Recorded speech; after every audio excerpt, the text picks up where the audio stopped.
प्रिय विद्यार्थियों, सुप्रभातम। मैं डॉक्टर इंदिरा गुप्ता, सह आचार्य संस्कृत। विद्यार्थियों, याज्ञवल्क्य स्मृति इस श्रृंखला के पूर्व भागों में हमने याज्ञवल्क्य स्मृति के प्रायश्चित्त अध्याय के आसोच प्रकरण का अध्ययन प्रारंभ किया, जिसमें मृतक के सैपिंडी स्वजनों द्वारा करणीय कार्यों का अध्ययन किया। साथ ही वृद्धजनों द्वारा मृतक के स्वजनों के शोक का शमन करने हेतु कथनीय वचनों की चर्चा की। आसोच में शुद्धि काल कारण से संबंधित श्लोकों का अध्ययन किया। उसी संदर्भ में महर्षि याज्ञवल्क्य कहते हैं कि किन किन को अनुगमन नहीं करना चाहिए। वो कहते हैं, ब्राह्मणेन अनुगंतव्यो न शूद्रो न द्विजः क्वचित् अनुगम्याम्भसि स्नात्वा स्पृष्ट्वा अग्नि धृत भुक् शुचिः। कि ब्राह्मणेन न अनुगंतव्यो, ब्राह्मण शूद्र या जो ऐसा पिंड है विप्रादि का मरने पर अनुगमन न करे। न द्विजः क्वचित्, विप्रादि का भी अनुगमन न करे। अनुगम्य अम्बसि स्नात्वा स्पृष्ट्वा अग्निम धृत भुक् शुचिः। और यदि स्नेहवश वह अनुगमन करता है तो स्नात्वा अम्बसि, जल में स्नान करके, अग्निम स्पृष्ट्वा, अग्नि का स्पर्श करके, धृत भुक्, धृत का भक्षण करके शुचि शुद्ध होता है। फिर आगे कहते हैं कि महीपति नाम न अशोचम हतानां विद्युता तथा गो ब्राह्मणार्थम संग्रामे यस्य च इच्छति भूमिपः।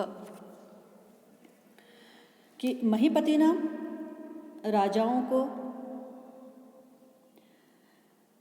विद्युता हतानां विद्युत से मरे हुए लोगों का न आशोचम, आशोच नहीं होता है।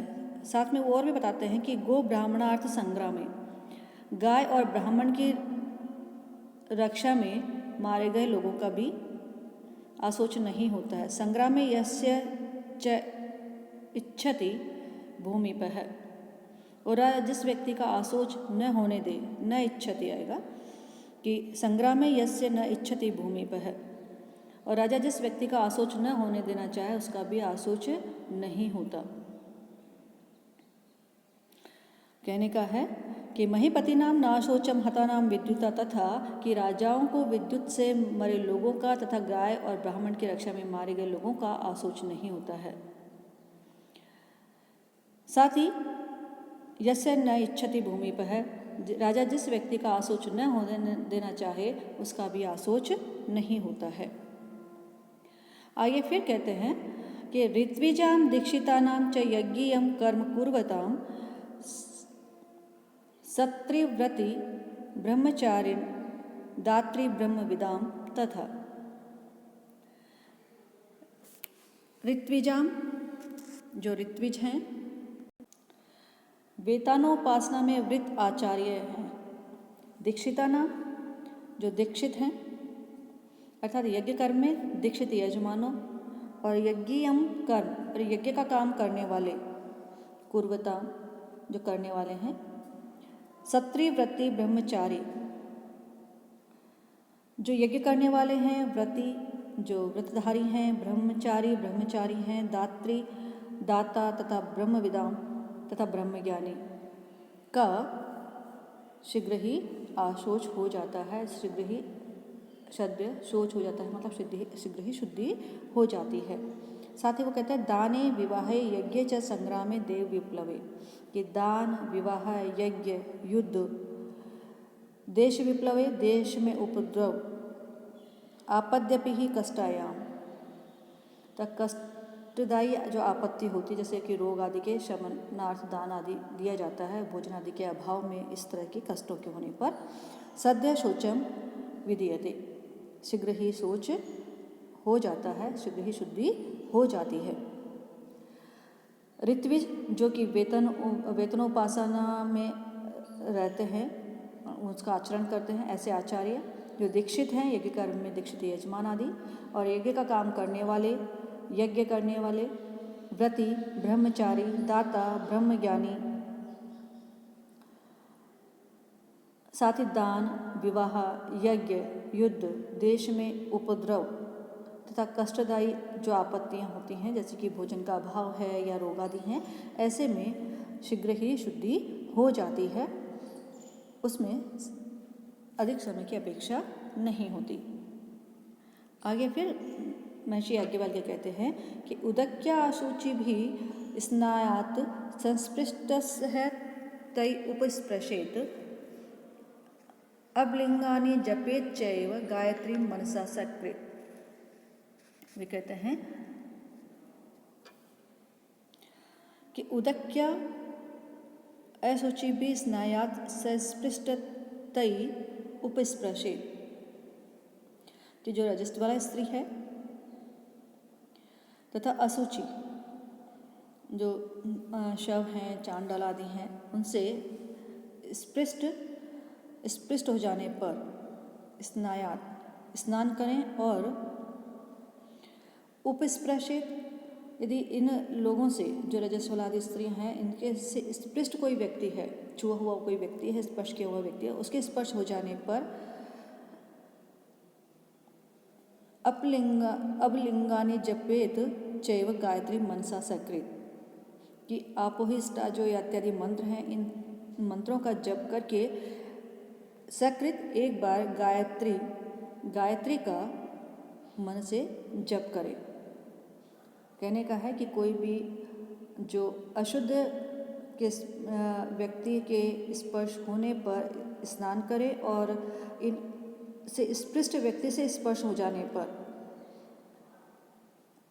आपोहि इष्टा इत्यादि मंत्रों का जप करें और गायत्री मंत्र का जप करें, उससे शुद्धि हो जाती है।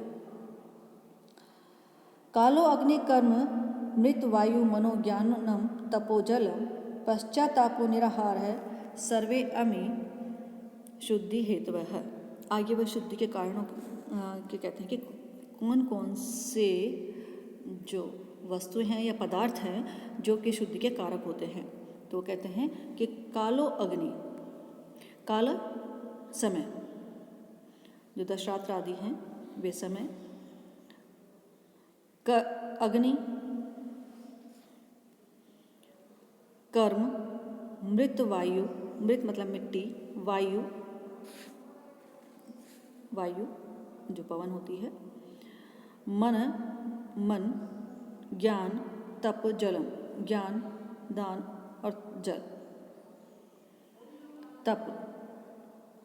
पश्चातापो निराहार है, पश्चाताप और आहार ग्रहण न करना, उपवास आदि, सर्वे ये सभी अमी शुद्धि हेतु है, ये सभी शुद्धि के कारण होते हैं। कहने का कि समय समय पर व्यक्ति भेद से, काल भेद से, परिस्थिति भेद से, जो समय के साथ भिन्न भिन्न स्थितियाँ होती हैं, उनसे जो शुद्धि के कारक है या शुद्धि के जो कारण हैं वो भिन्न भिन्न हो जाते हैं। समय, अग्नि, कर्म, मिट्टी, वायु, मन, ज्ञान, दान, तप, जल, पश्चाताप करना और आहार ग्रहण न करना, उपवास आदि करना, ये सभी समय, स्थान, परिस्थिति के आधार पर शुद्धि के कारक होते हैं। फिर आगे महर्षि याज्ञवल्क्य कहते हैं कि अकार्यकारिणां दानं वेगो नेद्याश्च शुद्धिकृत शोध्यस्य मृच्च तोयं च संन्यासो वै द्विजन्मनां तपो वेदविदां क्षान्ति विदुषां वर्षमणोजलं जपः प्रच्छन्न पापानां मनसः सत्यमुच्यते। अकार्यकारिणां, जो अकार्य, जो कि समाज के द्वारा, शास्त्रों के द्वारा निषिद्ध कार्य है, उन कार्यों को करने वालों को दान तथा वेगो नद्याश्च शुद्धिकृत, नदियों को उनका वेग, मतलब जो निषिद्ध कार्यों को करते हैं, शास्त्र के द्वारा निषिद्ध कार्यों को करते हैं, उन ऐसे करने वालों को दान शुद्ध करता है। और नद्याश्च शुद्धीकृत वेगो, और नदियों को उनका वेग प्रवाह जो है वो शुद्धि करने वाला होता है। शोध्यस्य मृच्च तोयम, और जो अपवित्र कोई भी वस्तु है उसकी शुद्धि मिट्टी से तथा जल से होती है। सन्यासी वही द्विजन्मनाम, और विप्रों की और सन्यास से शुद्धि होती है। साथ में वो कहते हैं तपो वेद विदाम, जो वेद को जानने वाले हैं, वेदज्ञ हैं, उनकी शुद्धि तप से। क्षांति विदुषाम, विद्वानों की शुद्धि क्षांति से या क्षमा से। वशमणो जलम, और शरीर की जल से। जप है प्रच्छन्न पापानाम, और जो गुप्त रूप से जो पाप किए गए हैं, जिन पापों का किसी को ज्ञान नहीं है, उनका जो विभिन्न प्रकार के सूक्त हैं, गवंशन आदि जो सूक्त हैं, उन सूक्तों के जप करने से गुप्त पापों की शुद्धि होती है। मनसा सत्यम उच्यते, और मन की शुद्धि सत्य उच्चारण करने से होती है, सत्य बोलने से होती है, सत्य को धारण करने से होती है। इसी को फिर अब आगे कहते हैं भूतात्मनः तपो विद्ये बुद्धे ज्ञानम विशोधनम क्षेत्रज्ञेश्वर ज्ञानात् विशुद्धि परमा मता।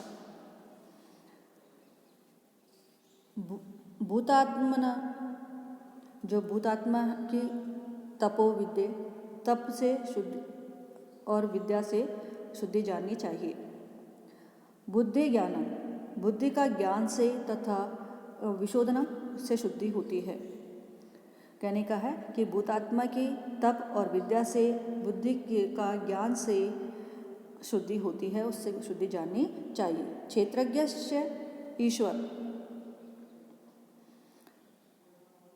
ज्ञान विशुद्धि, जो क्षेत्रज्ञ है, तप ज्ञान से विशुद्ध जो पद वाच्य है, उनकी परम शुद्धि परम मता ईश्वर ज्ञान से होती है। ईश्वर ज्ञानात्, ईश्वर के ज्ञान से होती है। ये कहें तो अकार्य कारिणाम दानम वेगो नद्याश्च शुद्धीकृत शोध्यश्च मृतच्च तोयम च संन्यासो वै द्विजन्मनाम तपो वेद विदाम क्षांति विदुषाम वैष्मणो जलम जपः प्रच्छन्न पापानां मनसः सत्यमुच्यते। कि अकार्य जो निषिद्ध कार्य हैं, जो कि शास्त्रोक्त नहीं हैं, उन कार्यों को करने वालों की शुद्धि दान से होती है, और नदियों को उनका प्रवाह है जो है वो शुद्धि करने वाला होता है। अपवित्र वस्तु की शुद्धि मिट्टी तथा जल से होती है। विप्रों की जो शुद्धि होती है वो संन्यास को धारण करने से होती है। वेदज्ञों की तप से शुद्धि होती है। विद्वानों की क्षमा से, शरीर की जल से, और गुप्त पापों की जो विभिन्न प्रकार के सूक्त हैं, जो जिस निमित्त से कहे गए हैं, उन सूक्तों के जप से गुप्त पापों की शुद्धि होती है, और मन की सत्य वाणी उच्चारण करने से शुद्धि होती है। आगे कहते हैं कि भूतात्मनः तपो विद्ये बुद्धे ज्ञानम विशोधनम क्षेत्रज्ञस्य ईश्वर ज्ञान विशुद्धि परमामता। कि भूतात्मा की तप और विद्या से शुद्धि होती है, और बुद्धि का ज्ञान से शुद्ध होता है। ज्ञान, जितना ज्ञान अर्जन करेंगे बुद्धि उतनी ही शुद्ध होगी। उसी प्रकार से फिर वो कहते हैं कि जो क्षेत्रज्ञ है उनकी परम शुद्धि ईश्वर ज्ञान से होती है। यहाँ पर आशुष प्रकरण समाप्त होता है। आगे जो आपद धर्म प्रकरण है उसका हम अध्ययन करेंगे अगले भाग में। धन्यवाद।